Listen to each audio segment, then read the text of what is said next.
Bangun Taka, membangun rumah impianmu.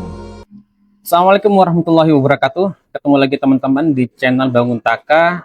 Pada kesempatan kali ini kita akan membahas tentang hal yang harus kita perhatikan sebelum kita membangun dapur di area belakang rumah kita. Ada beberapa hal-hal yang harus kita perhatikan sebelum kita memulai pekerjaan pembangunan dapur. Di sini saya akan menjelaskan setidaknya 3 hal yang harus kita persiapkan dengan matang ya. Yang pertama ya, ini kita harus melihat kondisi existing dari rumah kita. Karena kenapa? Karena ketika kita meng-hire tukang atau jasa pemborong atau kontraktor, volume dari rumah yang sudah ada ini harus dihitung terlebih dahulu.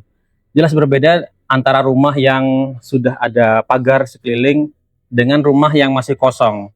Tidak ada bangunan apapun, tidak ada fondasi, tidak ada pagar. Jelas volume akan berbeda teman-teman. Nah, ini harus kita perhatikan.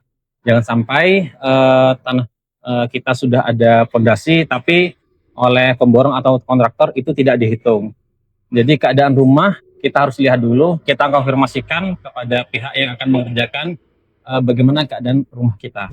Dan yang kedua adalah ketika kita memutuskan untuk menggunakan jasa pemborong atau kontraktor, kita harus meminta spesifikasi material yang akan mereka berikan. Jangan tergiur dengan harga-harga yang murah ya. Katakanlah di Jember. Di Jember ini harga per meter persegi, jika di Jember ini umumnya antara 2,5 juta sampai 3 juta. Nah, ketika Anda mendapatkan harga yang jauh di bawah itu, Anda harus mengecek dan memverifikasi materi-material yang akan mereka berikan seperti apa.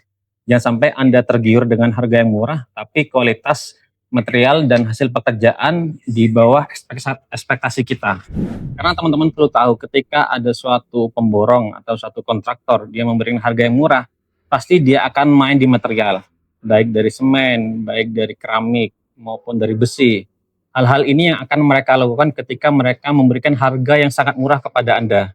Jadi Anda harus benar-benar melihat RAB yang mereka berikan, lihat detail-detail material yang akan mereka gunakan seperti apa.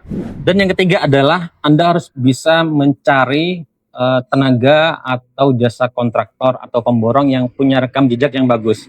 Anda harus tanyakan kepada dia sudah pernah mengerjakan di mana, sudah pernah menyelesaikan proyek di mana. Itu Anda harus ketahui teman-teman, karena di dunia kontraktor banyak sekali orang-orang yang melakukan pekerjaan-pekerjaan tapi tidak diselesaikan secara baik. Hal ini bisa Anda lakukan dengan cara mengecek sosial media mereka, mengecek website mereka, mengecek kantor mereka. Hal ini akan membantu Anda menemukan jasa kontraktor yang amanah, sehingga apa yang Anda inginkan dari hasil pekerjaan rumah Anda bisa sesuai hasil yang Anda inginkan.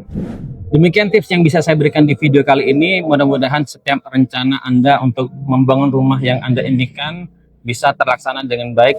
Mudah-mudahan rezeki Anda lancar dan berkah.